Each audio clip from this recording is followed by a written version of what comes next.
कल हम लोग नारद जी के परम शिष्य और भगवान के परम प्रिय और जिनकी चर्चा बहुत कम लोगों ने सुनी है, संभवतः बहुत वर्षों से कोई चर्चा किसी मंच से इन भक्त की हुई ही नहीं है। हम भी अपने जीवन में पहली बार माँ के मुख से बचपन में सुनी थी, पूज्य बक्सर वाले मामा जी सुनाते थे, और वही चर्चा आज पहली बार श्री दंड स्वामी महाराज जी को सन्मुख बैठा के सुना रहे हैं। श्री चंद्रहास जी, भक्त चंद्रहास का चरित्र बिल्कुल सावधानी से, बिल्कुल मर्यादित होकर के आप सब लोग विराजिए और एक एक शब्द श्रवण कीजिए। ठाकुर जी को जो चुनता, अच्छा एक बात, दो बातें हैं, एक तो होता है ठाकुर जी को आप चुनो और एक होता है ठाकुर जी आपको चुनो। अभी यहां बैठे हुए 99% लोग, 1% की हम जिम्मेवारी नहीं लेते, 99% और उनमें मैं भी हूं, 99 में, एक में नहीं हूं मैं, 99% लोग जो यहां बैठे हैं मेरे सहित, हमने ठाकुर जी को चुना है। हम में से 1% कोई है जिसको ठाकुर जी ने चुना। भक्ति और ये प्रवचन और ये सत्संग और ये सब करने का अभिप्राय केवल एक ही है कि वो हमें चुने। चंद्रहास ऐसे भक्त हैं जिनको ठाकुर जी ने चुना है, पर ठाकुर जी चुन तो किसी को लेते हैं, पर उस भक्त की एक स्थिति को ठाकुर जी परखते रहते हैं कि मैं चाहे जो कर दूं इसका विश्वास डगमगाता तो नहीं है। भक्ति के 3 स्तंभ हैं, विश्वास, संबंध और समर्पण। अगर इन तीनों में से एक में भी आप कमजोर हो तो ठाकुर जी की भक्ति में आप केवल कर रहे हो, आप चुन रहे हो, वो नहीं चुन रहे आपको। विश्वास, संबंध और समर्पण, 3 भाग। तो कल हम लोगों ने कहां तक प्रसंग सुना था कि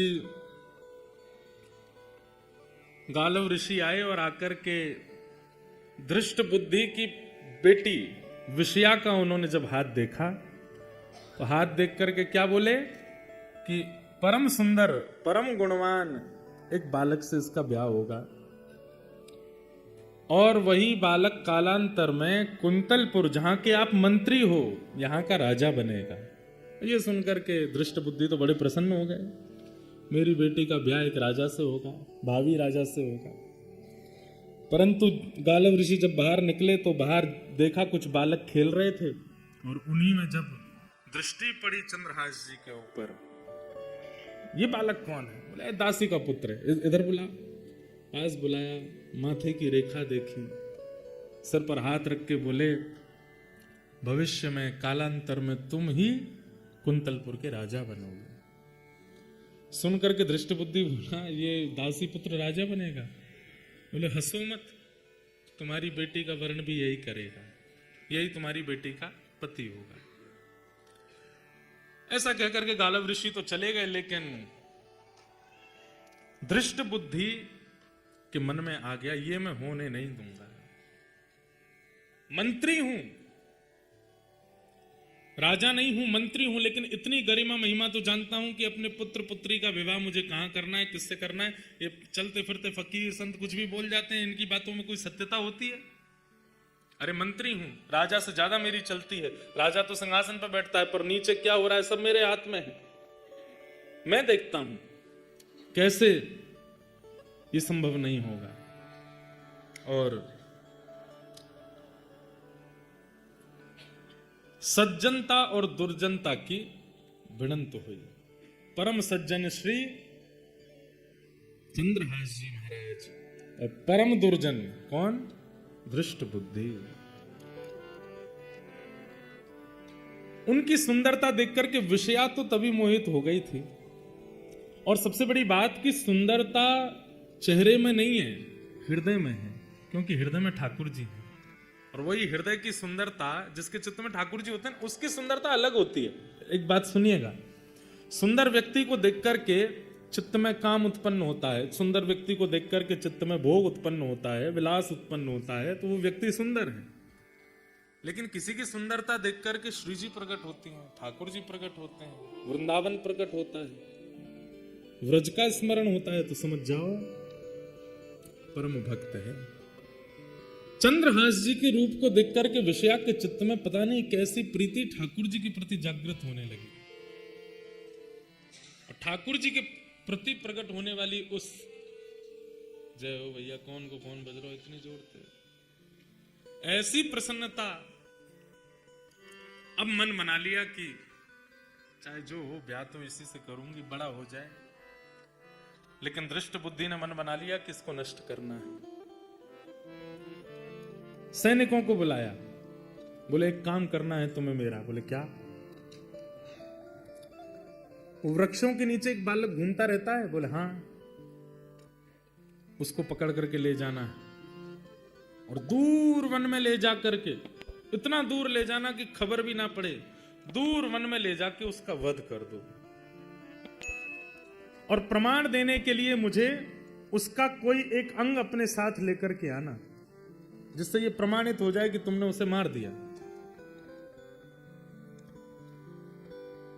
सैनिकों ने पूछा महाराज जी उस बालक का अपराध क्या है? बोले अच्छा खबरदार, तुम्हारी हिम्मत क्यों होती है पूछने की? मैं मंत्री हूं, मुझे पता है उसका अपराध क्या है। तुम्हारा ये काम नहीं है कि तुम ये पूछो मुझसे कि उसका अपराध क्या है।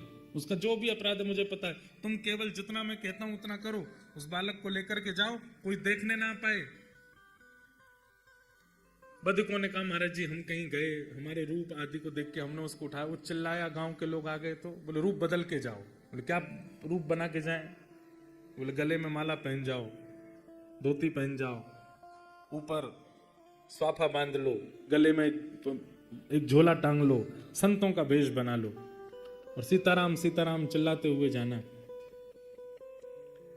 सुना है उसको सत्संग कीर्तन बहुत प्रिय है और संतों के पास वो सहज खुद ही चला जाता है। संत बन के जाओगे तो आ जाएगा। सैनिकों ने संतों का रूप धारण कर लिया और संत रूप धारण करके वो सब सैनिक जन गए चंद्रहास जी के पास। चंद्रहास जी बैठ करके भगवत स्मरण कर रहे थे। प्राण श्री कृष्ण, जीवन श्री कृष्ण, मां श्री कृष्ण, पिता श्री कृष्ण, जीवन उद्धारक श्री कृष्ण, सर्वस्व श्री कृष्ण। जैसे ही वे रूप बदल करके चंद्रहास जी के पास पहुंचे, चंद्रहास जी को देखते ही पता नहीं कैसी एक परम शांति सी का अनुभव उनको चित्त में होने लगा। परम शांति का अनुभव देख करके मानो ऐसा मन होने लगा हम और देख लें, इसके पास बैठ लें, इसके रूप को निहारते रहें। इसकी आंखें, इसके नाक, इसका मुख, इसके कान, पता नहीं परी अच्छी सी शांति से प्रकट कर रहे हैं। पर सारे सैनिक एक दूसरे के प्रति सोच रहे हैं कि कहीं ऐसा नहीं मुझ में लोभ आ रहा हो, ये सब लोग मेरी स्थिति को देख के कुछ और सोचें। पर वास्तव में सबके चित्त में एक साथ लोभ आ रहा था उसको देखने का। एक सैनिक दूसरे से बोला सुनो मैं तो इस पर मोहित हो रहा हूं, इसको मारने में मैं तुम्हारा साथ नहीं दूंगा, मैं यहीं रुक जाऊंगा, तुम इसको आगे ले जाना। तो दूसरा बोला मेरी भी यही हालत हो रही है। तो तीसरे को बोलते हैं ये ले जाएगा। तीसरे को बोला सुनो तुमसे पहले तो मैं ही लट्टू हुआ जा रहा हूं इस पर। कहने का अभिप्राय जिसके चित्त में ठाकुर जी होते हैं ना, उसको देख करके दुर्जन के भी चित्त में कहीं ना कहीं सहज सरलता आती। ये सब प्रमाण है बंधुओं हमारे भजन का। हमारे अंदर अगर भजन है, ठाकुर जी हैं, तो हमारी उपस्थिति अगर 4 लोगों के चित्त को परिवर्तित नहीं कर रही है, इसका मतलब है कि भजन नहीं है, आडंबर है। एक को भी अगर परिवर्तित करती है, एक के चित्त में भी कुछ परिवर्तन लाती है, आपका रूप, आपका स्वरूप, आपकी बोली, समझो ठाकुर जी स्तब्ध हो गए। अच्छा एक बात और, हमने हमारे नाना जी से एक बात पूछी। मैंने कहा नाना जी एक बात बताओ, हमारे पूज्य नाना जी पंडित श्री कृष्णलाल शास्त्री जी बड़े अच्छे भागवत के विद्वान और ब्रज साहित्य के विद्वान। उनसे हमने एक बार पूछा, मैंने कि नाना जी जैसे प्रहलाद जी की भक्ति देख करके सारे सैनिक भक्ति करने लगे, भजन करने लगे, हिरण्यकश्यप ने देखा उसके अंदर क्यों कुछ नहीं हुआ? सबके चित्त में हो रहा था तो हिरण्यकश्यप में वही प्रश्न यहां भी उठता है। जब सबके चित्त में चंद्रहास जी को देख करके प्रेम, प्रसन्नता, भक्ति उत्पन्न हो रही है, तो फिर दृष्ट बुद्धि के चित्त में क्यों नहीं?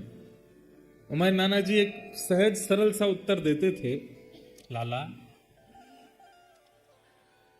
अगर बटन ऑन करोगे तो एक बटन से कई बार वो दीपावली पे लंबी लंबी लाइट्स जलती हैं ना, सारी लाइटें जल जाती हैं, पर वही जलती हैं जिनमें जो फ्यूज नहीं होती, जिनमें करंट पहुंचता है।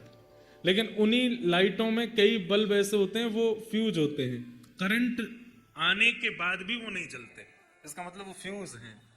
कहने का अभिप्राय, ऐसे ऐसे रसिक संत, ऐसे ऐसे महापुरुष लुधियाना आते हैं, दंडी स्वामी जी महाराज की सिद्ध पीठ में बैठते हैं, इतने लोग ये सब जल गए, जितने भी लोग यहाँ खड़े हैं सब के अंदर जो है करंट जैसी गया, सब प्रज्वलित हो गए, पर इतने के बाद भी जो प्रज्वलित नहीं हुआ समझो फ्यूज है, भीतर से खराब है, इतने के बाद भी प्रज्वलित नहीं हुआ। तो हमारे नाना जी कहते हिरण्यकश्यपु फ्यूज है। तो और वही बात यहां आज याद आई कि यहां पे दृष्ट बुद्धि भी फ्यूज है।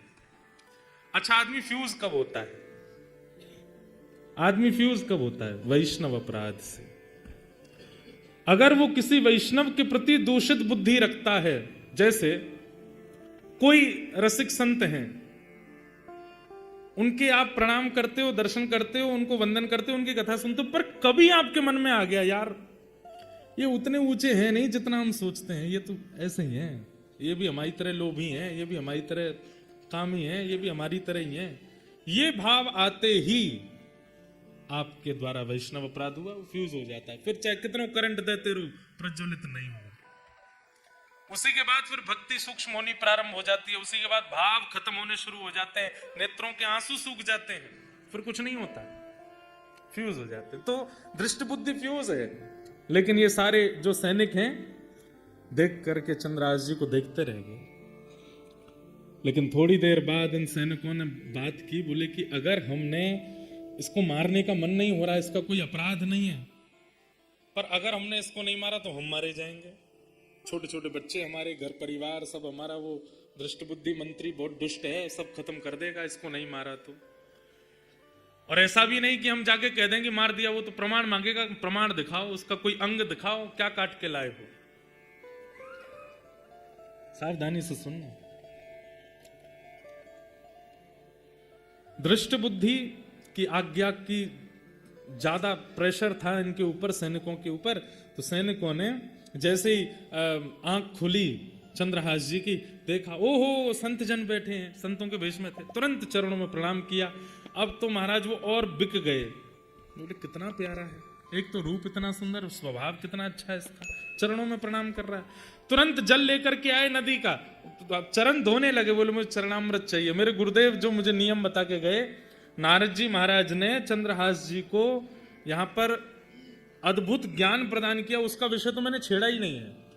उसमें नारद पांचरात्र संपूर्ण सिखा करके गए हैं, जो भगवान ने नारद जी को बताया कि एक वैष्णव का नियम कैसा होना चाहिए, एक वैष्णव की रहनी कैसी होनी चाहिए, एक वैष्णव का स्वभाव कैसा होना चाहिए, वो सब भगवान ने नारद जी को सिखाया। नारद जी ने आज चंद्रहास जी को सिखाया है, और वही नारद जी ने प्रहलाद जी को सिखाया, वो ध्रुव जी को सिखाया। तो उसमें एक नियम है, संत दिखते ही परिचय अपरिचय बाद की बात, दिख रहा है स्वरूप से संत हैं, सबसे पहले प्रणाम करो, और हो सके तो चरणामृत ले लो। चंद्रहास जी दौड़ करके गए, जल लेके आए, चरणामृत लेने लगे। अब वो सब सैनिकों के मन में आवे, कैसे मारेंगे इसको। बोले भैया इसके ऊपर देखो ही मत, आंखों पे हाथ धर लो, अपने बच्चों का विचार करो, अपनी जान प्यारी है तो इसको मारना पड़ेगा। ए बालक चंद्रहास, तुम बहुत अच्छा कीर्तन करते हो, कृपा है ठाकुर जी, हमारे आश्रम पर करोगे? आपका आश्रम कहाँ है? दूर है, यहां से जंगल पार करके जाना पड़ता है, चलोगे? चल दूंगा नाथ, संतों की आज्ञा तो नकारनी नहीं है, गुरुदेव की ऐसी आज्ञा है, आप कह दे मैं चल दूंगा, चलो।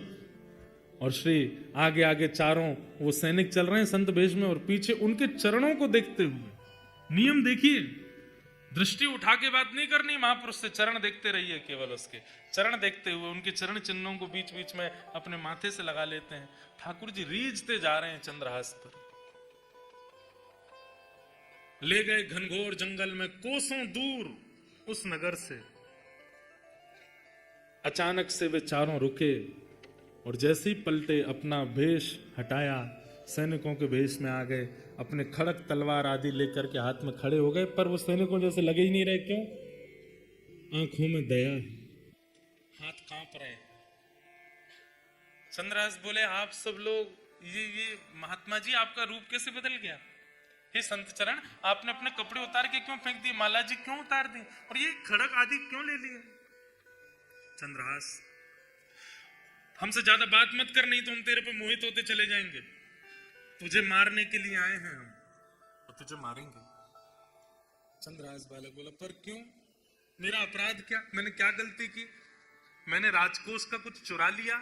मैंने किसी के साथ कुछ अपराध किया? मेरे द्वारा किसी को कुछ बुरा लगा? मैंने क्या गलत किया? आप मुझे क्यों मारना चाहते हैं? और मुझे जीने की कोई बहुत इच्छा नहीं, पर अभी तो मेरा जीवन प्रारंभ हुआ। माता पिता बचपन में चले गए, धाई माँ भी छोड़ के चली गई, नगर बदल गए, सब कुछ मैं आपको कहां तक बताऊं। जैसे तैसे गुरु कृपा से मुझे गुरुदेव मिले, अब उस नियम पथ पे चल रहा हूं ताकि एक दिन श्याम सुंदर मुझको मिलेंगे, मेरे कृष्ण मुझको मिलेंगे, उनसे पहले आप मेरा वध कर दोगे।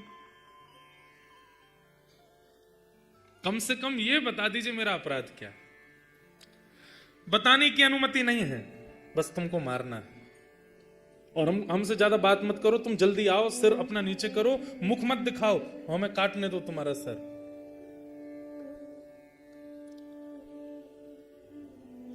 चंद्रहास बालक थोड़े घबरा गए, हाथ जोड़ करके बोले, एक आज्ञा चाहिए। बोले क्या? अंतिम इच्छा मैं अपनी पूरी कर सकता हूं। बोले क्या अंतिम इच्छा है?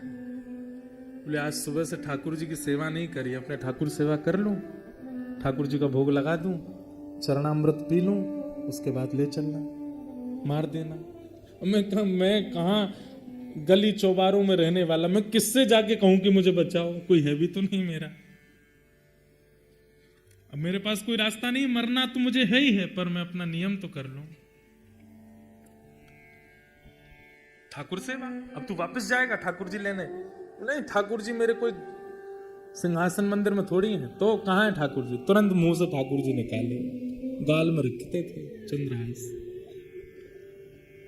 देख करके सैनिकों के नेत्र सजल हो गए, हम कैसे मारे इसको? कितना भावुक है, कितना भक्त, मुख में ठाकुर जी लेके घूमता है। मेरे पास कुर्ता भी नहीं है, मेरे पास जेब भी नहीं है, मेरे पास सिंहासन नहीं, इसलिए मुंह में रख के घूमता हूं। गुरुदेव ने आज्ञा दे दी, इसलिए, अपने मन से नहीं। तुरंत गए पास के जल में जाकर के शालिग्राम भगवान को स्नान कराया, एक पत्र का आसन बना के उस पर बिठा दिया, पुष्प तोड़ के लाए, उनका वंदन करने लगे। एक मिट्टी में ही थोड़ा जल मिला के चंदन रज जैसा बना करके ठाकुर जी का तिलक स्वरूप लगाया, ठाकुर जी की प्रसादी तिलक स्वरूप अपने लगाई, फल तोड़ करके लाए, ठाकुर जी को अमनिया करके पवा दिया। सैनिक जन देख रहे हैं और बस एक दूसरे का हाथ पकड़ के कह रहे हैं, भैया मुझसे ये अपराध नहीं होगा, मैं अपने घर वालों के लिए मरने को तैयार हूं, इसको नहीं मारूंगा। अरे थोड़ा धैर्य रख, मारना है, थोड़ा थोड़ा और साहस कर, मारेंगे हम इसको। अंत में ठाकुर जी के चरणों में प्रणाम करते हुए गाने लगे और गाते गाते ठाकुर जी से बोले, हे नाथ, मैं अपने प्राण त्याग रहा हूं आज आपके चरणों में, बस अपनी एक अंतिम प्रार्थना आपसे करना चाहता हूं।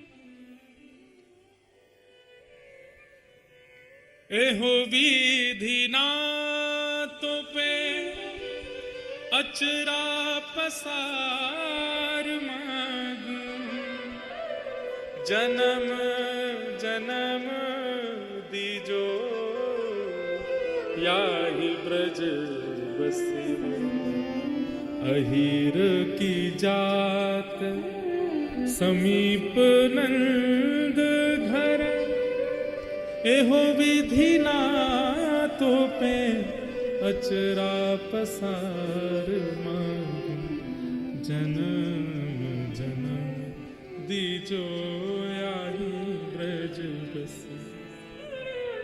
चंद्रहास जी अपनी झोली फैला करके ठाकुर जी से बोले, हे नाथ, पता नहीं इस जन्म पे तो मेरे से क्या ही अपराध हुआ कि बचपन से सब ऐसा हुआ कि मुझे समझ नहीं आता कि मैंने क्या अपराध किया। सब बिगड़ता गया, लेकिन मुझे वो बिगड़ा हुआ नहीं लगा। अच्छा, मुझे गुरुदेव नारद मिले, मुझे आप मिले, आपकी सेवा मिली, बस नाथ है कि प्रार्थना, अगले जन्म में भी आप मिल जाना। उसके अगले जन्म में भी मिल जाना, उसके अगले जन्म में, और जब जब मैं जन्म लूं आप मुझे मिलते रहना, बस मेरी यही अंतिम प्रार्थना है नाथ। और ये प्रार्थना करके ठाकुर जी के आगे सर झुकाते हुए चंद्रहास बोले, सैनिकों, हे वधिकों, अब आप मेरा सर काट सकते हैं, तुरंत काट दीजिए, मैं देखूंगा नहीं, मैं ठाकुर जी के चरणों में सर झुका के बैठा हूं, आप मेरा सर काट दीजिए। सैनिकों ने तुरंत अपने खड़ग उठाए, हाथ पांव ऐसे कांप रहे हैं उनके। आज वही खड़ग जिससे अनेकों के सर धड़ से अलग किए, आज वो इतना भारी लग रहा है कि उसको चार मिलकर के नहीं उठा पा रहे। हाथ से खड़ग छूट गया, चरणों में गिर गए, बोले कि चंद्रहास हम नहीं कर पाएंगे, पर तुम बताओ, तुम तो एक भक्त हो, हम मंत्री से कैसे बचे? वो हमें मार देगा अगर हम कोई प्रमाण लेकर के नहीं गए तो। नहीं महाराज, आप मारिए मुझे, आप अपना कार्य कीजिए, आपकी क्या गलती, आप तो मंत्री की आज्ञा मान रहे हैं। तभी एक, अब देखो ये भी ठाकुर जी की कृपा है, ठाकुर जी जो करते हैं सोच समझ के करते हैं। तभी एक सैनिक की दृष्टि पड़ी कि चंद्रहास जी के पैर में 5 नहीं 6 उंगली है। कई लोगों के एक एक्स्ट्रा अंगूठा होता है, कई लोगों के पैर में एक एक्स्ट्रा उंगली होती है, कई लोगों को, उनको कहते तो ऐसा ही है कि वो शुभ होते हैं जिनके 6 उंगली हैं। दृष्टि पड़ी तुरंत, अरे रुको रुको रुको रुको, चंद्रहास अपने पैर दिखाओ। पैर दिखाया तो 5, एक अंगूठा, 4 उंगली, और कन्नी उंगली में 1 उंगली और थी। मिल गया, बस थोड़ा कष्ट होगा तुमको, बिल्कुल चुपचाप आंख बंद कर लो अपनी। चंद्रहास जी ने आंख बंद की, करोगे क्या? बोले करो आंख बंद। आंख बंद की, वो उंगली पकड़ के उसको काट दिया, और काट करके बोले बस अब तुम भाग जाओ यहां से, दिखना नहीं, हमें प्रमाण मिल गया, हम इसको जाके दिखा देंगे कि मार दिया, उंगली लेकर के आए, छोटा बालक था, मुख लाना हमने उचित नहीं समझा, उंगली ले आए हैं, मर गया चंद्रहास। और चरणों में प्रणाम करके चंद्रहास जी को खूब रक्त निकला। उन सैनिकों ने प्रणाम किया, बोले चंद्रहास तुम भाग जाओ यहां से, अब वैसे ही तुम कोसों दूर हो और दूर चले जाओ, और जीवन में कभी अवसर मिलेगा तो फिर देखेंगे तुमको, हम सौभाग्य मानेंगे तुम दोबारा मिले तो। उंगली छोटी सी काट करके ले गए सैनिक जन, इतने नाचते हुए आ रहे थे क्यों? मारना भी नहीं पड़ा, काम भी हो गया। यहां पर दृष्ट बुद्धि मंत्री सैनिकों को देखता है, बड़े खुश लगते हो ऐसा लगता है काम हो गया, जी हुजूर काम कर दिया हमने, प्रमाण दिखाओ। उंगली दिखाई, देख करके हंसने लगा दृष्ट बुद्धि। संत बोलता था उससे ब्याह होगा मेरी बेटी का, संत बोलता था वो राजा बनेगा यहाँ का। ये सब संत मंत कुछ नहीं होते, इनकी बातें ऐसी रहती हैं। और अब देखो अपनी पुत्री का ऐसे कुल में ब्याह करूंगा, और देखना फिर क्या होता है। अब हो गया पत्ता साफ। और ये गालव ऋषि, इनको तो कभी बुलाना ही नहीं अपने यहाँ, कुछ भी बोल जाते हैं। मंत्री से बड़े थोड़ी होते हैं संत ऋषियों की वाणी। यहाँ पर चंद्रहास जी थोड़े लंगड़ा रहे हैं, पैर में चोट है, रक्त बहुत निकला। अपने शालिग्राम जी को मुख में धर के कुछ फल आदि पा लिए थे, वहीं सो गए, एक वृक्ष के नीचे सो गए ठाकुर जी का स्मरण करके। पास में एक देश था, एक नगर था, और उस नगर का नाम था चंदनावती नगर, राज्य। और उस नगर का राजा था, उसका नाम था कुलिंद राजा, उसकी पत्नी का नाम था मेधावती। ये कुलिंद राजा जो थे, इनके कोई संतान नहीं थी। इन्होंने अपने यहाँ ज्योतिषियों को बुलाया कि भाई मेरा वंश आगे चलेगा कि नहीं, मेरा कोई उत्तराधिकारी बन पाएगा कि नहीं, हम दोनों वृद्ध होते जा रहे हैं। तो ज्योतिषियों ने बताया, बोले आपका वंश तो आगे नहीं बढ़ेगा, तो फिर कुलिंद नगर का राज्य का राजा कौन होगा? तो उन्होंने देखा, बोले महाराज आपको एक यज्ञ करना पड़ेगा, और उस यज्ञ की पूर्णाहुति कलश लेकर के आपको जंगल में एक सरोवर है, वहां जाना पड़ेगा, वहां स्नान करना पड़ेगा। जब आप वहां से लौट करके आ रहे होंगे, तब आपको एक बालक मिलेगा, वही बालक आप गोद लेंगे, और वही बालक कुलिंद देश का राजा बनेगा। ठाकुर जी जैसे स्क्रिप्ट राइटिंग कोई नहीं कर सकता भैया ऐसी सुंदर डायरेक्टर हो तो ठाकुर जी जैसे। हम सबकी स्क्रिप्ट लिख रखी है उन्होंने, कब कहां क्या हो जाए कुछ नहीं पता है। अब सोचिए, अब कुलिंद राजा, उसने अनुष्ठान किया, अनुष्ठान करने के बाद यज्ञ विसर्जन के लिए सरोवर स्नान करने जा रहा है। सरोवर में स्नान करके जैसे ही लौटे तो कहा था सैनिकों ने कि वो ब्राह्मणों ने, लौटते समय बस ध्यान से देखते आना, एक बालक मिलेगा। लौटते समय जब आ रहे थे तभी दृष्टि पड़ी एक वृक्ष के नीचे चंद्रहास जी बैठे, ठाकुर जी का स्मरण कर रहे हैं। जाते ही राजा ने उनके पास बैठे बोले, पूछ तो लूं कहीं किसी का बेटा ना हो, कहीं किसी और का ना हो, मेरे को तो अनाथ बालक चाहिए जिसको मैं अपने कुल दीपक बनाऊं। ये कौन है, इसकी जानकारी तो ले लूं। पूछा कि तुम कौन हो, तुम्हारा नाम क्या है। तो कितना सुंदर शब्द है। चंद्रहास जी कहते हैं, मात पिता सब कृष्ण है, मात पिता सब कृष्ण है घर यह आकाश। मेरे माता पिता कृष्ण है और ये आकाश ही मेरा घर है। नाम हमारो सब कहे बालक चंद्रहास। माता पिता सब कृष्ण है, घर है यह आकाश, और सब चलते फिरते बोलते थे, इसलिए अपना नाम पता चला, मेरा नाम है चंद्रहास। सुन करके राजा चकित हो गए, अपनी रानी को देखने लगे। तुम्हारी माँ कौन है? बोले कृष्ण। पिता? वो भी कृष्ण। ताऊ चाचा सब कृष्ण। आकाश ही मेरा घर है, मेरा नाम चंद्रहास। मतलब अनाथ नहीं, नाथ तू अनाथ को। भगवान का नाम नाथ है, द्वारिका नाथ, जगन्नाथ, श्रीनाथ, सब जगह नाथ है। और नाथ का मतलब क्या होता है? रक्षक, स्वामी। अगर आप नाथ हैं, नाथ, तो मुझसे बड़ा अनाथ कोई नहीं है। हम सबको कहना चाहिए, नाथ तू अनाथ को तो अनाथ कौन मोह। आप सब अनाथ नहीं है? सबको लगता है कि ये उमेरो ये उमेरो। अच्छा, कल रिजाइन दे दीजिए अपने काम से, कमाई छोड़ करके घर पे बैठो, पत्नी से कहो चलो आलू पराठा बनाओ। आज काम पे नहीं जाना? नहीं जा रहे, छोड़ दिया। पत्नी एक बार, अच्छा मेरे पास रहना घर पे, बड़े वाले गिलास में लस्सी लेके आओ, इतना बड़ा पंजाबी गिलास, पियो। शाम को बोलो आज कुछ और बनाओ, पिज्जा बनाओ, रात्रि में ये वाला पराठा बनाओ, सुबह ये बनाओ। 1 दिन 2 दिन 3, हर दिन डिमांड करो। 7 दिन बाद रसोई पे खड़ी खड़ी बोलेगी खाना ही है कि कमाना भी है। देखिए अब कमाई उमाई कुछ नहीं, अब तो टांड दुपट्टा से। तो कल परसों की व्यवस्था कैसी होगी भगवान देखेंगे। पत्नी हो, बच्चे हो, माँ हो, पिता हो, सगे हो, संबंधी हो, 7 दिन में खलने लगोगे। 7 दिन बाद प्रिय नहीं लगोगे। इच्छा होने लगेगी कि भाई पड़ा ही रहेगा क्या, कुछ करना नहीं है।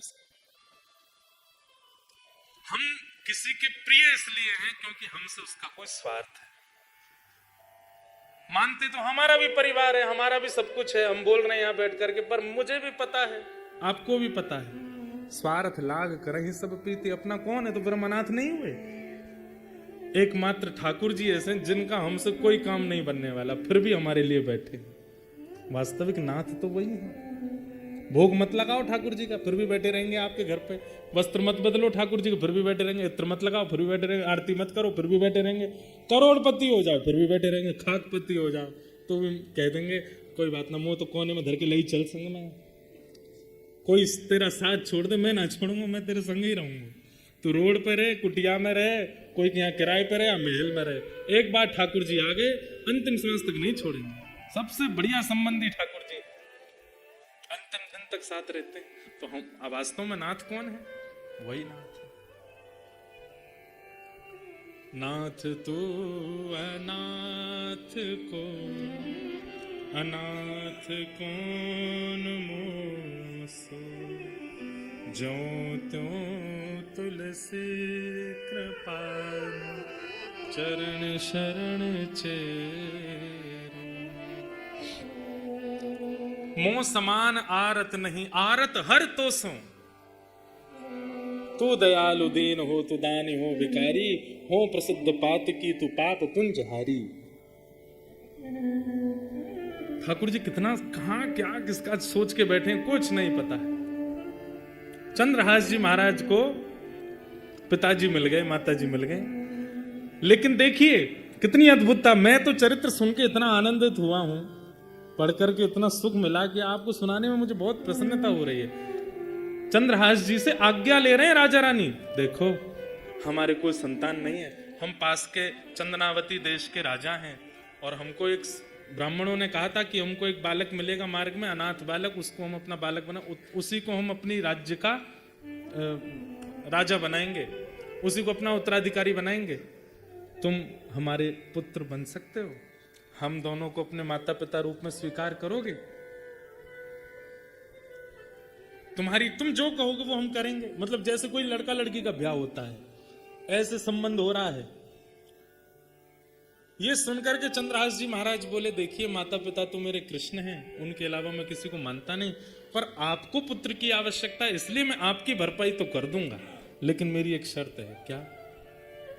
मेरे भजन में, मेरे साधन में, मेरी सेवा में आप विक्षेप तो नहीं करेंगे, मुझे ठाकुर जी के भजन में दिक्कत तो नहीं देंगे।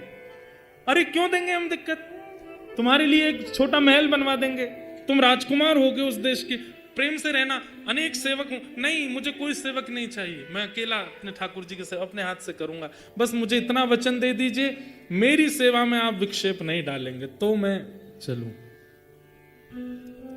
हमें मंजूर है बालक, हम कोई तुम्हारी विक्षेप नहीं, तुम खूब प्रेम से सेवा करना, 24 घंटा लगे रहना सेवा में, बस तुम हमें स्वीकार करना।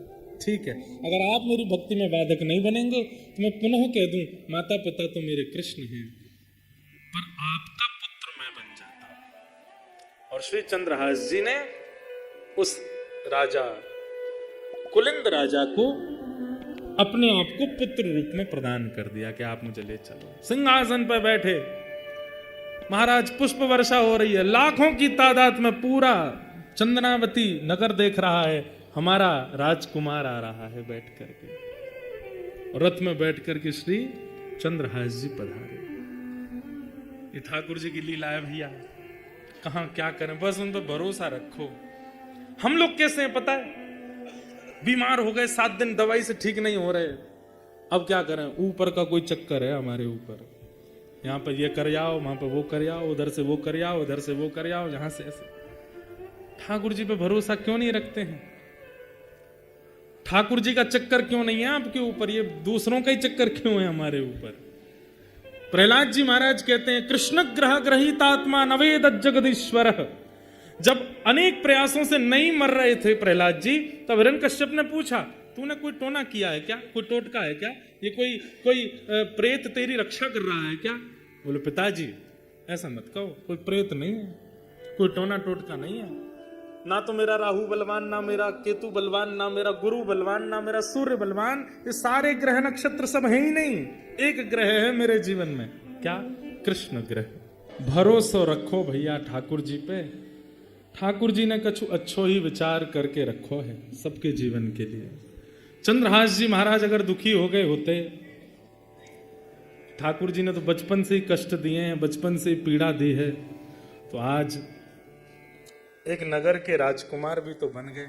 बस धैर्य रखा, ठाकुर जी की हर गतिविधि पर विश्वास है कि नहीं बढ़िया ही होगा, प्रतीक्षा करो, थोड़ा धैर्य रखो, थोड़ी प्रतीक्षा करो, कुछ अच्छा होगा। रक्त तक निकल सकता, उंगली तक कट जाएगी, प्राण तक निकलने की स्थिति आ जाएगी, पर धैर्य रखो। ठाकुर जी धैर्य परखते हैं।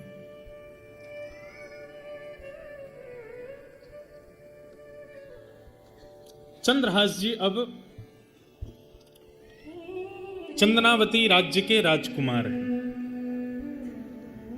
राज्य में आते ही पिता ने आज्ञा दी, बेटा चंद्रहास, अब तुम देखो ये मर्यादा है कुल की, तुम्हें विद्यालय पढ़ने जाना होगा।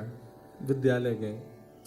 विद्यालय जाकर के चंद्रहास जी ने पूरी शिक्षा ग्रहण की, जैसी शिक्षा एक राजकुमार को प्राप्त होनी चाहिए वो सब शिक्षा ग्रहण करके वापस आए। वापस आकर के पिता ने उत्तराधिकारी रूप में उनको घोषणा करके पूरे नगर के सामने घोषणा कर दी कि भाई ये हमारे उत्तराधिकारी। चंद्रहास जी जैसे ही मंच पर आकर के हाथ जोड़े, उनकी रूप को देख करके, मुख का तेज देख करके, नेत्रों की गंभीरता देख करके तो पूरी प्रजा मोहित हो गई। राजा से कह दिया, बोले राजन आपने इतने सुंदर हमारे उत्तराधिकारी चुने हैं, अब तो बस इच्छा हो रही है कि ये राजगद्दी पर कब बैठेंगे, ये राजा कब बनेंगे।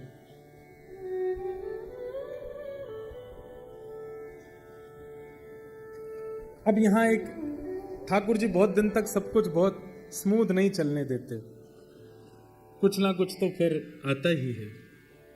और अब क्या हुआ,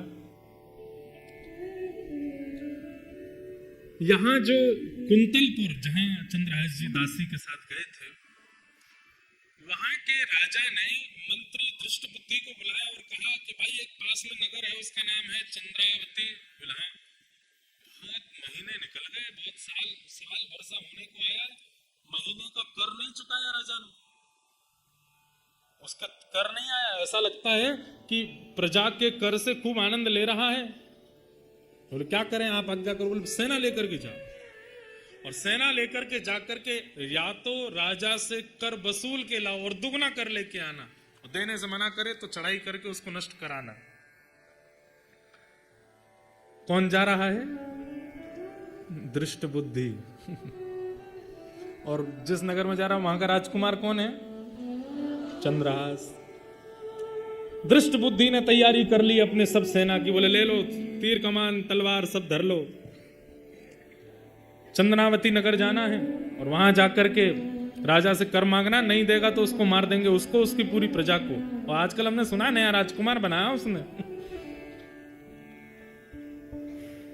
अब ये तैयारी हो रहे थे तो इनकी पत्नी, दृष्ट बुद्धि की पत्नी आकर के बोली सुनिए, आप मंत्री पद पर इतने व्यस्त रहते हैं, आपको घर परिवार का बिल्कुल ध्यान नहीं रहता, विषया बड़ी होती जा रही है, उसके लिए सुंदर वर ढूंढ लेना।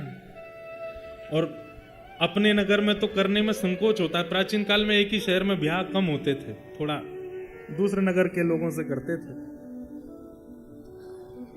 बोले वहां चंदनावती में अगर कोई अच्छा लड़का मिले तो देख के आना, थोड़ी दृष्टि इस रूप में भी घुमाना, केवल कर वसूलने की भावना से मत जाना, आंखों को थोड़ा ऐसे भी घुमाना, मेरी बेटी है उसके लिए कोई सहयोग वर मिले मुझे। खिड़की पर खड़ी खड़ी विषया सुन रही थी।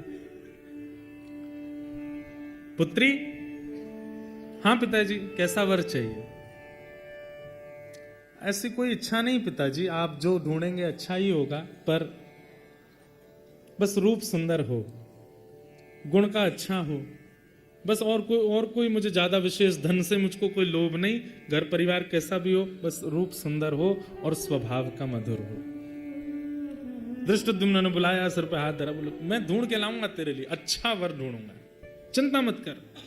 राजा ने जो कर मांगने को कहा वो बाद में होगा, पहले तेरे लिए पूरा नगर घूमूंगा, अगर कोई अच्छा लड़का मिला चंदनावती में ही कोई लड़का ढूंढ के तेरा ब्याह करूंगा।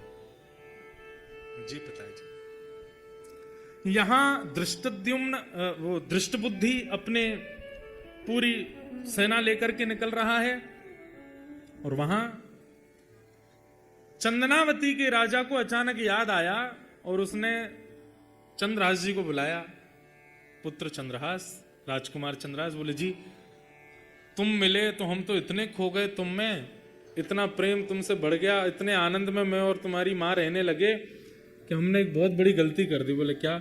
हमारा जो मुख्य राज्य है जिसके अंतर्गत हम आते हैं वो कुंतलपुर है, वहां के राजा को हम हर महीना कर देते हैं, वो कर तो हमने दिया ही नहीं। बेटा वो कर पूरा वापस करना है राजा को, और मेरे मन ऐसा है कि तुम भी साथ चलो, मैं राजा से थोड़ा परिचय भी करा दूंगा कि हमारे राजकुमार, जो आज्ञा पिताजी। और सुनो, कर थोड़ा जितना है उसका दुगना ले लेते हैं, कहीं राजा क्रोधित ना हो, उसको दे आते हैं। बड़े राजा तो वही है, हमारा तो नगर छोटा है। जी पिताजी। पूरी तैयारी होने लगी, यहां पर सब कर आदि इकट्ठा करने लगे, सब धन आदि सब बैलगाड़ियों में सजाने लगे। इतने में ही शंखनाद हुआ। बोले शंखनाद किस बात का? बोले कुंतलपुर के महामंत्री दृष्ट बुद्धि अपनी सेना लेकर के आए हैं और राजा को कह रहे हैं कि वो स्तब्ध हो जाए, उससे कुछ कठिन चर्चा करनी है। राजा चंद्रावती के बोले बेटा चंद्रास, हम तो करने ही जा रहे थे, पर देखो मंत्री ही आ गया, अब बात तो करनी पड़ेगी। अंदर सिंहासन पर जाके बैठे मंत्री, बड़े नगर का मंत्री भी राजा के समान पूजनीय, उसका खूब स्वागत किया, वंदन किया, ला करके बिठाया। मंत्री जी ने आगे कहा, बोले राजन, हमें ऐसा लगता है कि तुम बहुत ज्यादा जो है धन के मद में भूल गए, कर नहीं दिया तुमने कुंतलपुर का। महाराज देखिए, कर पूरा रखा है, दुगना रखा है, आप पहले तो ये ले लीजिए। मैं वैसे वहीं आ रहा था देने, आपको आने की कोई आवश्यकता नहीं थी, पर मेरी एक बात सुन लीजिए। एक शुभ घड़ी आई थी हमारे नगर में, जिसके कारण ये सब विक्षेप हुआ। क्या, कैसी शुभ घड़ी? आप तो जानते हैं कि मैं, हमारे कोई संतान नहीं, संतों ने आज्ञा करके कहा था कि एक यज्ञ के बाद एक लावारिश बालक मिलेगा, वही तुम्हारा पुत्र होगा, उसको तुम राजकुमार बना देना। तो वो बालक मिला, तब से हम इतने प्रसन्न हो गए थे, उसके चक्कर में हम कर देना भूल गए। कहाँ है बालक? ये खड़ा है। दृष्ट बुद्धि ने जैसे ही दृष्टि घुमाई, रूप देखा, नेत्र देखे, नासिका देखी, कहीं तो देखा है इसको।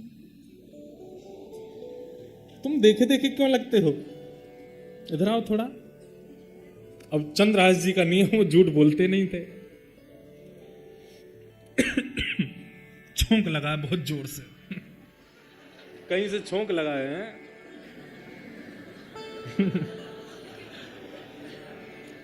दृष्ट बुद्धि के मन में लगा है मिर्ची का छोंक। कथा चल रही है और घटने लग जाए स्थिति, समझो कि वास्तविक में सुन रहे हैं आचार्य चरण। दृष्ट बुद्धि के छोंक लग गया चित्त में, बोले कि हे दृष्ट बुद्धि, कहीं ये वही तो नहीं जो तुम सोच रहे हो? नहीं नहीं, वो कैसे हो सकता है? उंगली तो मेरे पास ही रखी है, वो तो नहीं होगा। चंद्रहास जी मंद मंद मुस्कारे, तुम हंस क्यों रहे हो मुझे देख के? महाराज सुनो, इधर आओ, पादुका उतारना अपनी। चंद्रहास जी बोले जी। जैसे ही पादुका उतारी तो इकन्नी उंगली के पास में, अब वो कटा हुआ थोड़ा दिखता तो है ही, उसका वो भले भरा हुआ, जैसे ही देखा, तुम्हारे पहले 6 उंगली थी क्या? जी। हे भगवान, मेरा नाम दृष्ट बुद्धि, मेरे साथ इतना बड़ा अत्याचार, अन्याय, मेरी प्रजा खेल गई मेरे साथ। मैं इतना घमंड करता था कि मेरे जैसा महामंत्री नहीं मिलेगा किसी को, सेना इशारे पर नाचती है, मेरे साथ ऐसा कर दिया। तुम्हारा नाम चंद्रहास है? चंद्रहास जी हंस गए, जी महामंत्री जी, मैं चंद्रहास हूं। इतने में राजा आया कंधे पे, हमने इसका राज्य तिलक आदि तो कर ही दिया है, अभी हमारा राजकुमार है, भावी हमारी चंदनावती का राजा। जैसे ही कई राजा तो सब चिल्लाने लगे, चंद्रहास राजकुमार की जय हो, चंद्रहास राजकुमार की जय हो। दृष्ट बुद्धि खड़ा खड़ा देख रहा है, दांत कसकसा रहा है। हाँ हाँ, बहुत अच्छा, बहुत अच्छा, सुंदर पुत्र है तुम्हारा, अच्छा बालक मिला, भगवान की कृपा है तुम्हारे ऊपर। बस यही कारण था कि हम कर नहीं दे पाए, इसकी लाड़ प्यार में और इसके उसमें हम इतने व्यस्त हो गए। पर महाराज जी आप चिंता ना करें, ये दुगना कर है, 1 साल का कर नहीं दिया मैंने, ये 2 साल का कर दे रहा हूं। और इसका मतलब ये नहीं अगले साल नहीं दूंगा, ये 1 साल का अधिक मैंने अपनी तरफ से प्रसन्नता में दिया है राजा के लिए। मंत्री दृष्ट बुद्धि की तो बुद्धि काम कर नहीं रही, वो तो चंद्रहास को देखें और उनको ये याद आवे, वो संत कह के गए थे यही पति बनेगा तुम्हारी बेटी का। चंद्रहास को देख करके, अब उनका नाम ही है धृष्ट बुद्धि, जिसकी बुद्धि परम धृष्ट है। एक योजना बनाई, अब भी मान नहीं रहा है, अब भी देख नहीं, समझ नहीं पा रहा है कि मैं इतनी योजना बना ली तब भी बच गया, अब भी उसको मारने का प्रयत्न क्या किया। राजा तुमने ये गलती तो की कि तुमने कर नहीं दिया 1 साल का, लेकिन इससे भी बड़ी गलती तुमने एक और की है।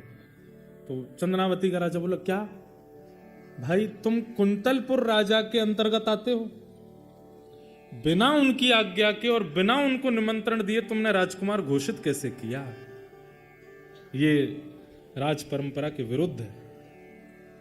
अगर उनको पता चलेगा कि तुमने उनको निमंत्रण तक नहीं दिया, उनसे पूछा तक नहीं, अरे एक विशेष राजा के नीचे जितने राजा होते हैं उन सबको अपना उत्तराधिकारी बड़े राजा से पूछ के रखना होता है, तुमने पूछा कुंतलपुर के राजा से। सुनते ही चंद्रनावती के राजा तो घबरा गए, महाराज अब आप देख लीजिए ना बात कैसे संभलेगी, मेरे लिए बहुत मुश्किल से मुझे उत्तराधिकारी मिला है और मैं इससे बहुत प्रेम करता हूँ, कहीं क्रोध में आकर के उन्होंने मना कर दिया कि इसकी राजकुमारिता निरस्त करो और हम जो कहेंगे वो मुझसे सहन नहीं होगा, इसी को राजकुमार रहने दीजिए, आप मेरी थोड़ी सहायता कर दीजिए।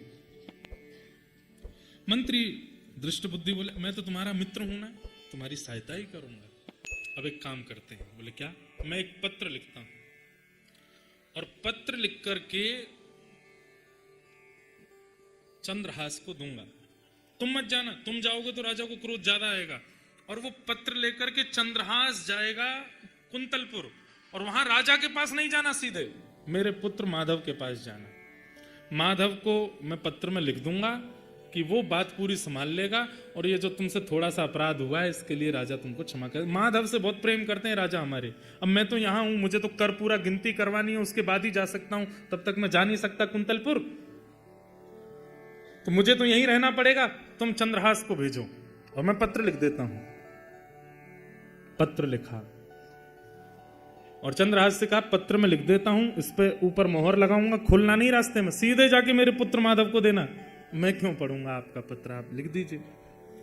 पत्र में लिखा, माधव मैं तुम्हारा पिता दृष्टबुद्धि बड़े होश और हवास में लिख रहा हूं कि जो पत्रवाहक तुम्हारे सामने पत्र लेकर के आया है ये तुम्हारा विशेष शत्रु है, इसके रूप पर आकृष्ट मत हो जाना, इसके गुण पर आकर्षित मत हो जाना, इसकी बोली चाली तुमको बहुत लुभाएगी, इसकी बातों में तुम बिल्कुल इसके चक्रव्यूह में फंस जाओगे, लेकिन पुत्र ये तुम्हारा और तुम्हारे पिता का महान द्रोही है।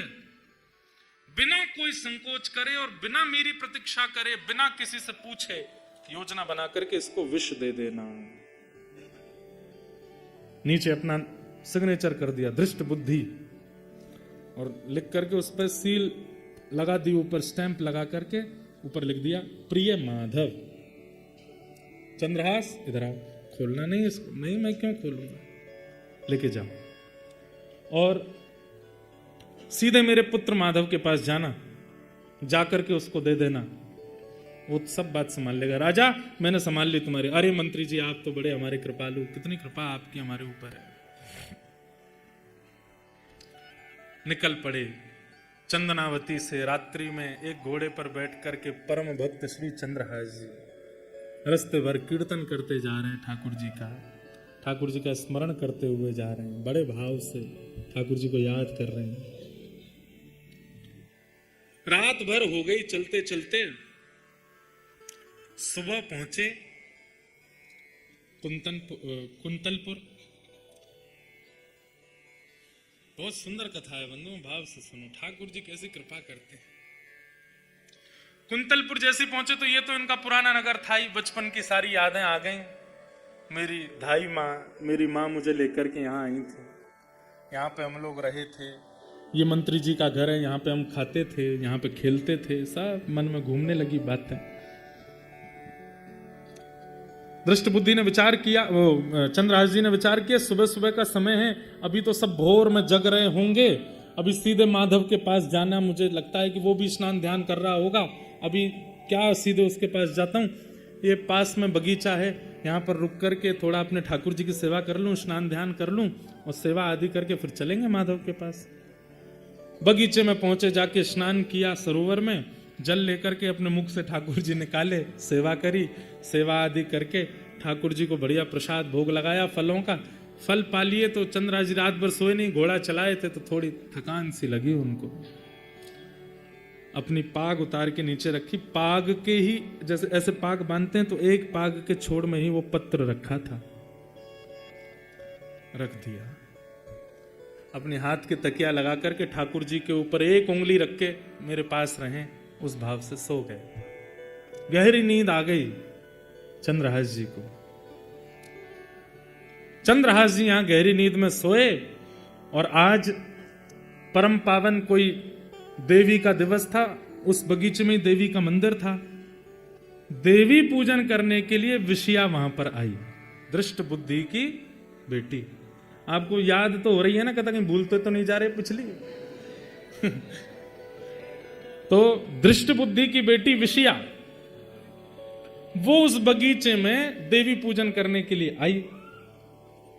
देवी पूजन करने के लिए सब सखियों के साथ में आई थी। ये देवी मंदिर में ही मिलते हैं सबको। रुक्मणी जी को कृष्ण मिल गए देवी मंदिर में, सीता जी को राम जी मिल गए देवी अर्चना में। आज कात्यायनी महामाई, हमारे यहां तो कहते गोपियां भी तो देवी आराधना करती, तभी तो रास बिहार हुआ। योग मायाम उपाश्रते। कोई देवी की आराधना किस भाव से करता है, कोई शक्तियों के भाव से करता है, कोई उनकी सिद्धियों की भावना से करता है, पर भैया ब्रजवासी तो कृष्ण प्राप्ति के लिए देवी आराधना करते हैं। और ये बात बिल्कुल सत्य है। वो बहन है ठाकुर जी की, वही तो मिलाती है ठाकुर जी से। देवी आराधन करने के लिए पुष्प चयन कर रही थी विषया अपने सखियों के साथ। पुष्प चयन करते करते एक डाल हटाई तो दृष्टि पड़ी, अपने हाथ की तकिया लगाए सोए हैं चंद्रहास। परम सुंदर रूप का तो कहना ही क्या, घुंघराले केश हैं, आहा ऐसी ऐसी मुख कांति। मैंने कहा ना, ये भक्त चरित्र भी है और एक बड़ी विशुद्ध प्रेम कथा भी है चंद्रहास की। श्री राधा रमणीय हमारे श्री प्रियादास जी महाराज, जिन्होंने भक्तमाल का विस्तार किया, उन्होंने चंद्रहास जी का चरित्र कहा भी है। जैसे ही देखा चंद्रहास की ओर, प्रेम के लक्षण प्रकट होने लगे चित्त में, नेत्रों में अश्रुपात होने लगा, हाथ पांव कांपने लगे और चित्त में ठाकुर जी का परम प्रेम प्रगाढ़ होने लगा। स्मृति आई विषया को, शायद कहीं तो देखा है, ये रूप पहले भी देखा है। सखियां सब पुष्प चयन कर रही थीं। चयन करके तुरंत विषया गई देवी मंदिर में जाकर के अर्पण कराई। बोले कि जो बाहर लेटे हैं, या तो यही मेरे पति बन जाए या ऐसा कोई पति मुझे प्राप्त हो जाए। रूप का सुंदर, उसको रूप ही चाहिए था, गुण ही चाहिए था। प्रणाम करके वापस लौट करके आई। अब तो एक झरोके में बैठ करके बस देखती रह जा रही है। वो सो रहे हैं चंद्रहास जी। देखते देखते बोले कहीं तो देखा है। थोड़ा और पास गई, कहीं से तो देखा है। और पास गई, कहीं तो देखा था। पास जाकर के देखा, लेकिन अब बड़े हो गए चंद्रहास जी तो इतने समझ में नहीं आए कौन है, कहां से, कैसे। तभी आसपास देखा क्या है, तो शालिग्राम भगवान थे, उन पर एक उंगली रख करके सो रहे थे और पास में एक पगड़ी रखी है। उस पगड़ी में से वो जो पत्र था वो थोड़ा सा दृष्टिगोचर हो रहा था और उस पत्र में भी वही भाग थोड़ा सा बाहर निकला है जिस पे लिखा है प्रिय पुत्र माधव। और माधव कौन है इनका भाई? माधव, माधव के लिए पत्र, ये तो मेरा भाई है माधव। धीमे से पत्र निकाला। पत्र निकाल करके जैसे ही वो धीमे धीमे हटाई, जो मोहर लगी थी, मोहर देख के पहचान गई तो हमारे राजवंश की मोहर है। और प्रिय माधव, कहीं भाई का पत्र तो नहीं, देख तो लूं क्या है इस पत्र में। तुरंत खोल करके जैसे ही देखा, ऊपर ही लिखा था प्रिय पुत्र माधव, मैं तुम्हारा पिता धृष्ट बुद्धि। अपने पूरे होश आवास में तुमसे कह रहा हूं कि पत्रवाहक जो तुम्हारे पास आ रहा है,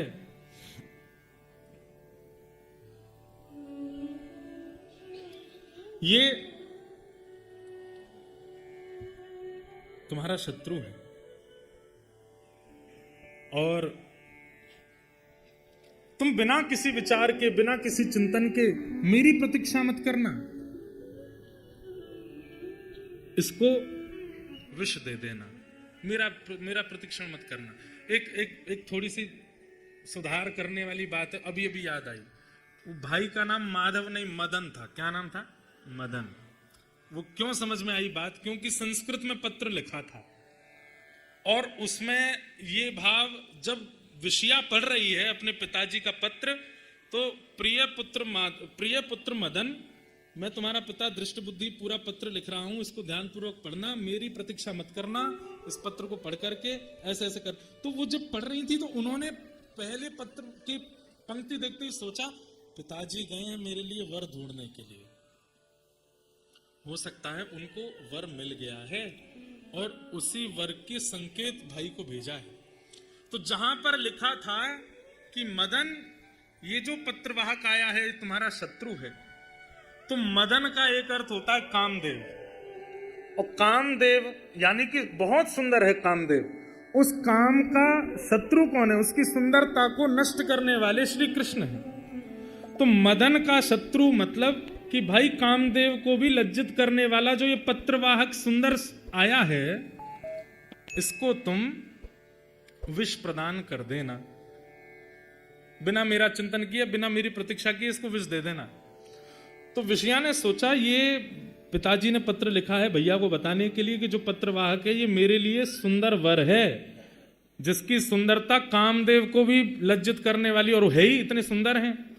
पर जल्दी जल्दी में पिताजी ने विषया की जगह विष लिख दिया है। विष दे देना। पिताजी ने जल्दी जल्दी में विषया की जगह विष लिख दिया है। पर भैया के पास ये पत्र मैं लेके जाऊंगी तो बात अलग जाएगी, इनको ही जाना चाहिए, पर मैं इसको कैसे ठीक करूं?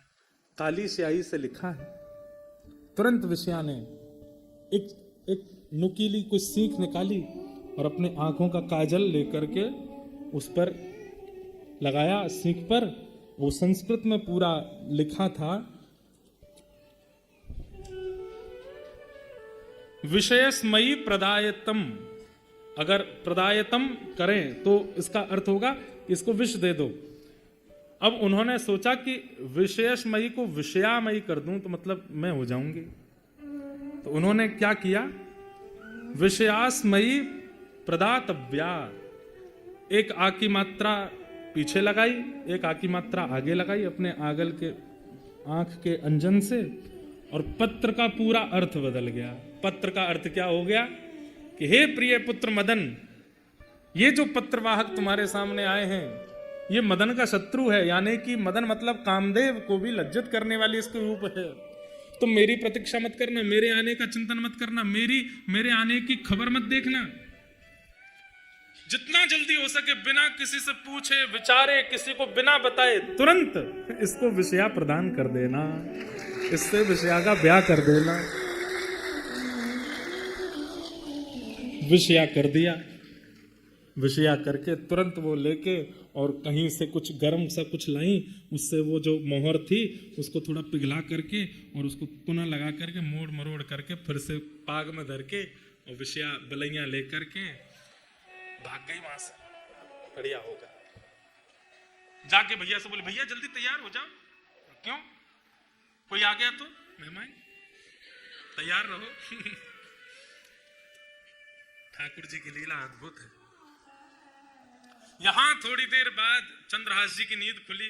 नींद खुलने के बाद देखा सूर्य खूब ऊपर आ गए। बोले अरे बहुत लंबा सोया मैं तो। पाग देखी, अपने पाग में पत्र आदि सब रखा था, उसको और संभाल के पाग वाग पहनी। ठाकुर जी मुंह में धरे गाल में और अपना सब व्यवस्थित करके तुरंत घोड़े पर बैठे और टप टप करते पहुंच गए महाराज मंत्री दृष्ट बुद्धि के घर पर। मदन ने देखा घोड़े पर बैठ करके परम सुंदर परम प्रवीण कोई आया है। आते ही उसको देखा, बोले कहीं तो देखा है, कहीं तो देखे हो तुम। कौन हो भैया? अरे मदन भैया मुझे भूल गए, आपको पूरी नगरी मंत्री पुत्र कहती है। बचपन में एक आपका सखा था, दासी पुत्र उसको सब कहते थे। अच्छा चंद्रहास? बोले हाँ भैया चंद्रहास। अरे भैया तुम्हारे संग तो बहुत खेले हम, इधर आओ, हृदय से लगा लिया। बोले तुम तो पहचान में ही नहीं आए। बोले भैया बस सब आयु बढ़ गई, लेकिन बहुत अच्छा लगा कि आप मुझे मिल गए। अरे तुम तो बचपन में ऐसे ही रहते थे, आज बड़े सुंदर लग रहे हो, बड़े मधुर लग रहे हो, तुम्हारा रूप कांति सब बिल्कुल बढ़िया, और ये राजकीय वस्त्र पहन के कैसे, क्या खबर? चंद्रहास जी ने सब बताया। बोले ऐसे ऐसे मैं तो वहां चला गया था, वहां पर एक राजा ने मुझको गोद ले लिया और अपना राजकुमार। अरे तुम राजकुमार बन गए? बोले जी। बड़े भले पधारे भैया, बताओ कैसे आगमन हुआ? बोले हमारे नगर चंद्रावती में पूज्य पिताजी पधारे हैं, दृष्ट। हाँ हाँ पिताजी चंद्रावती तो गए? बोले हाँ, तो उन्होंने पत्र भेजा है आपके लिए, ये पत्र है।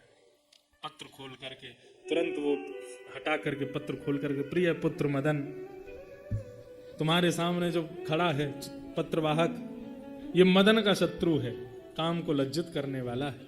इसकी सुंदरता पर, इसकी भाव पर, इसके सब पर मदन मोहित होता है। इसीलिए ठाकुर जी को मदन मोहन कहा जाता है, क्योंकि काम भी मोहित होता है उनके रूप पर। तुम इसके रूप को देख करके मेरी प्रतीक्षा मत करना, मेरे आने का विचार मत करना, मैं आऊं तभी सब काम हो, ऐसा कोई भाव मन में मत रखना।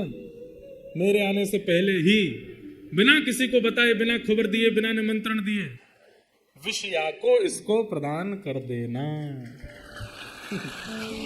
अब पत्र देखते जा रहे हैं, सामने देखें मदन के नेत्र सजल हो गए। बोले मेरे जीजाजी खड़े सामने। दौड़ करके गए, तो सबको तो नहीं बताना, माँ को तो बताना। माँ माँ माँ सुनो। बोले हाँ क्या हुआ? हमारी बहन के लिए सुंदर वर मिला है माँ। कहाँ है? पिताजी ने लिख करके भेजा है, विषया को दे दो, और कह रहे मेरी प्रतीक्षा मत करना, तुम विवाह कर दो विषया का। कहाँ है? जमाई राजा का। बोले द्वार पर खड़े। बाहर आकर के देखा तो बाहर चंद्रहास जी खड़े थे, हाथ जोड़े। आहा बारी जाऊं, कितने सुंदर हमारे जमाई राजा। लाला जल्दी कर। विषया को बोला, विषया जल्दी आओ। बिटिया तुम्हारी शुभ घड़ी आ गई, देखो सुंदर पति आए हैं। देखा भी नहीं विषया, मुझे मंजूर है माँ, करा दो करा दो, अब देरी मत करो। पिता बेटी एक बात लेकिन कष्ट की है। बोले क्या? पिता ने कहा है कि वो नहीं आ पाएंगे। कोई बात नहीं माँ, आते रहेंगे पिताजी, आप तो मेरा ब्याह कराओ जल्दी। ये कथा नारद जी सुना रहे हैं और अर्जुन और कृष्ण बैठ करके सुन रहे हैं, ठाकुर जी सुन रहे हैं बैठ करके चंद्रहास का चरित्र।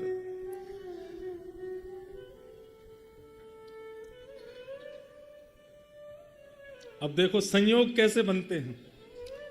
बेटा किसी को तो नहीं बताना, मैं हूं, तुम हो और विषया है और जमाई जी हैं, बस हम में ये ब्याह कर लेंगे, लेकिन ब्याह पढ़ाने वाले पंडित जी तो चाहिए।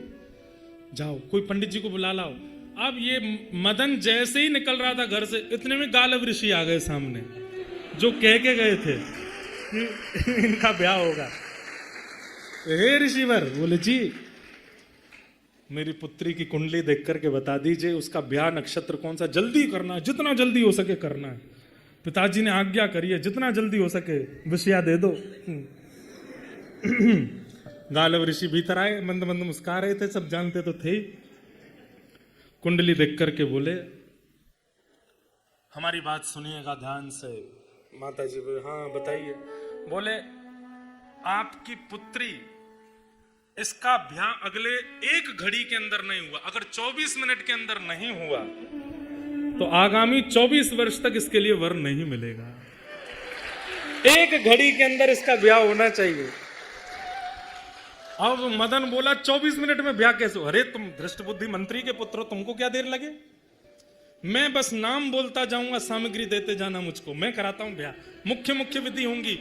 कौन कौन सी मुख्य विधि होंगी? बोले सिंदूर दान होगा, 4 सप्तपदी बोलते हैं, होते 4 ही हैं, 4 फेरे पड़ेंगे, और क्या कहते हैं गठबंधन होगा, गठजोड़ा होगा, और अब पिताजी तो है नहीं तो माता जी एक हाथ से माँ बन के एक हाथ से पिता बन के दोनों को आशीर्वाद दे देंगे। मैं ऋषि हूं, मैं दोनों को आशीष दे दूंगा, अग्नि प्रज्वलित होगी।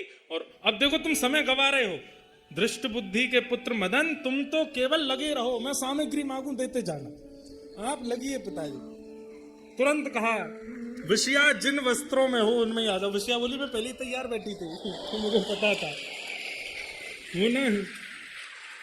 यहाँ चंद्रहास जी महाराज बोले मैं तो ऐसे ही आया हूं, माता पिता मेरे नए नए बने हैं, उनको तो बता, कोई नहीं बताना, बैठो। मुझे नहीं पता था कि दृष्ट बुद्धि मुझसे इतना प्रेम करते हैं कि पत्र में लिख के भेज देंगे ब्याह कर दो। गालव ऋषि बड़े प्रसन्न हैं। यहां ठाकुर जी और अर्जुन बड़े उछल उछल करके आनंद कर रहे हैं। नारद जी कथा सुना, वाह जय हो, आनंद आ गए, आनंद आ गए। अर्जुन बोले आनंद क्या, इस सब रचना तो आपकी है, खुद ही खुश हो रहे हो सुन सुन के। गालव ऋषि बोलते जा रहे हैं, मंत्र पढ़ते जा रहे हैं। हाँ अब भाई सुपारी लाओ, एक हाथ से लेता है दूसरे हाथ से देता है मदन, लेते जाओ आप, अक्षत लीजिए, रोली लीजिए, चावल लीजिए, ये डलवाओ वो डलवाओ। और महाराज 4 पदी हो गई, सिंदूर दान हो गया, गठ जोड़ा कर दो, दोनों के गठबंधन जोड़ा कर दिए, जयमाल आदि जो भी करनी सब हो गई। माता जी खड़ी हो जाएं, इनके चरण स्पर्श कर लो, अब ऋषि के आशीर्वाद ले लो। बोले देखो मैं पहले नहीं बताया क्योंकि विलंब हो जाता, पर अब जिस घड़ी में तुम्हारी बहन का ब्याह हुआ है, तुम्हारे बहन अब सदा सर्वदा के लिए इसका सुहाग अजर रहेगा। ये जो तुम्हारे जीजा जी है ना, ये मृत्यु को प्राप्त नहीं होंगे। बोले ऐसे कैसे मृत्यु को प्राप्त नहीं हो, तो तुमको क्या करना है, ऐसे कैसे नहीं होंगे, तो नहीं होंगे, नहीं होने चाहिए, तुम्हारी बहन सदा सुहागन बनी रहे। और दूसरी बात, अभी तो ये दूसरे देश के राजकुमार हैं, परंतु भविष्य में जिस नगर के तुम मंत्री के पुत्र हो, ये वहीं के राजा बनेंगे, ये इसी नगर के एक दिन राजा बनेंगे। ठाकुर जी कैसी लीला करते। चंद्रहास जी का विवाह विषया के साथ हो गया, दोनों का पानी ग्रहण हो गया। गालव ऋषि बड़े खुश, बेटी पिताजी कहाँ हैं तुम्हारे? पिताजी ने तो हत्या करी थी, पिताजी तुम्हारे चंदनावती नगर गए हैं कर लेने के लिए, उन्हीं का पत्र आया था कि विवाह कर दो, विषया दे दो। पत्र दिखाओगे मुझे? पत्र देखा तो विषया शब्द जैसी देखा, समझ गए विष की आज्ञा है, पर नाथ की कृपा विषया हो गया। बहुत अच्छा। गालव ऋषि वहीं से चले गए। पूरे नगर में हवा की तरह बात फैल गई कि विषया कन्या वो सबसे सुंदर थी नगर में, उसका ब्याह हो गया, गुपचुप ब्याह हो गया। लोग बाग पूछने के लिए आए तो अब मैया बैठी द्वार पे सबको बता रही है, अरे मैं क्या बताऊं, हमारे पतिदेव गए वहीं से लड़का देख लिया, लड़के के हाथ ही पत्र भेज दिया, बोले तुरंत ब्याह कर दो, वो तो आने में उनको दिन लगेंगे थोड़े। और सब ब्याह हो गया, सब लोग बोले बहुत बढ़िया। 2 4 5 दिन हो गए, यहाँ पर घर जमाई बन के बैठे हैं चंद्रहास जी, घर में खूब सेवा चल रही है, खूब प्रसन्नता प्रेम से रह रहे हैं। 5 6 दिन बाद वहां जब कर की गिनती पूरी हो गई तो पिता दृष्ट बुद्धि निकले और रस्ते में सोचते जा रहे हैं अब आएगा आनंद। वहां पे नीला शव पड़ा होगा उस चंद्रहास का, पिछली बार तो बच के भाग गया था, अब की बार बच के नहीं भाग पाया होगा। मदन ने उसको बढ़िया वाला कालकूट विष पिलाया होगा, उसका शव देख करके फिर मैं आनंद करूंगा। ऋषियों की वाणी है, सत्य करनी है मुझको। एक दासी पुत्र मेरी बेटी ब्याह करेगी उससे।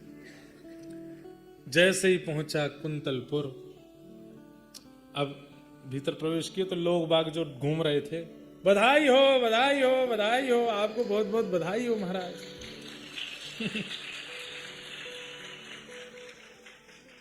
काय बात की बधाई?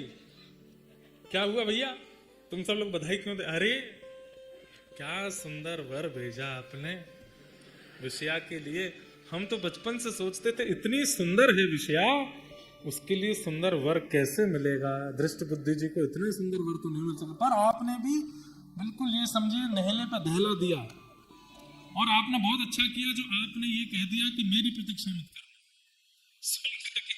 दृष्ट बुद्धि बोले सब क्या बोल रहे हो? सब जगह सब बधाई बधाई देते जाएं। मंत्री जी तुरंत पहुंचे, द्वार पर देखा तो पत्नी खड़ी है, हाथ में थाल लिए, बेटा मदन खड़ा है माला लिए, सब सेना खड़ी है, महामंत्री हैं, विषया खड़ी है, और विषया के बगल में चंद्रहास खड़े खड़े मुस्कुरा रहे हैं। दृष्ट बुद्धि पहुंचे, तुरंत रथ से उतरे, बेटा इधर तूने पत्र नहीं पढ़ा था क्या? पिताजी आप क्यों उतरे? भीतर तो आइए। माला पहनाई, चरण वलन धोए, बढ़िया सब व्यवस्थित किया, भीतर चलिए ना। चंद्रहास को देख रहे हैं, बोले थोड़ा दूर खड़ा हो विषया से। अंदर गए, अंदर जाकर के बोले तूने पत्र नहीं पढ़ा था, मैंने तुझे पत्र भेजा था। ए चंद्रहास, तुमने उसको पत्र नहीं दिया? मैंने दिया, उसी की तो कृपा हुई सब। पत्र दिया। क्या किया तुमने उस पत्र का? पिताजी जैसा आपने कहा था वैसा मैंने किया। आपने पत्र में लिखा था, क्या लिखा था मैंने? आपने लिखा था कि जो पत्रवाहक आ रहे हैं ये मदन का शत्रु है, मतलब कामदेव का शत्रु है। सुंदर तो है ही हमारी जीजा जी। और फिर उसमें आपने नीचे लिखा था कि मेरी प्रतीक्षा मत करना, कोई विचार मत करना, कुछ सोचना मत, कुछ बूझना मत, विषया को इसको दे देना। मैंने पिताजी तुरंत ढूंढने गया तो संयोग की बात द्वार पर वो गालव ऋषि मिल गए और उन्होंने तुरंत आकर के कहा 1 घड़ी के अंदर ब्याह हो जाना चाहिए। 24 मिनट के अंदर अंदर तो हमारी बहन ब्याह गई और ब्याह हो गया इनका, दोनों की जयमाल हो गई, सिंदूरदान हो गया, सब कुछ हो गया। पिताजी विषया का ब्याह हो गया चंद्रहास से। सुनते ही विषया का ब्याह हो गया, सुनते ही रोने लगे। ये क्या हो गया? मैंने कितना प्रयास किया था बचाने का। अरे मूर्ख, ये तूने क्या कर दिया? पिताजी मुझे पता है आपको बहुत कष्ट है, मैंने आपकी प्रतीक्षा नहीं की, पर आपने लिखा था कि प्रतीक्षा मत करना, इसीलिए मैंने जल्दीबाजी में सब कर दिया। पिताजी बहुत अच्छे से सब हो गया है, बहुत बढ़िया। हमारी जीजा जी चंदनावती के राजा भी हैं। 4 दिन तक उठा नहीं बिस्तर से दृष्टबुद्धि, बस सोचता रहा ये मैंने क्या कर दिया, ये कितना बड़ा अपराध हो गया, कितना बड़ा कष्ट मेरे जीवन में आ गया। मेरी सुंदर सुकोमला पुत्री, इसके लिए सर्वस्व मैंने किया, उसका ये भाव हो गया।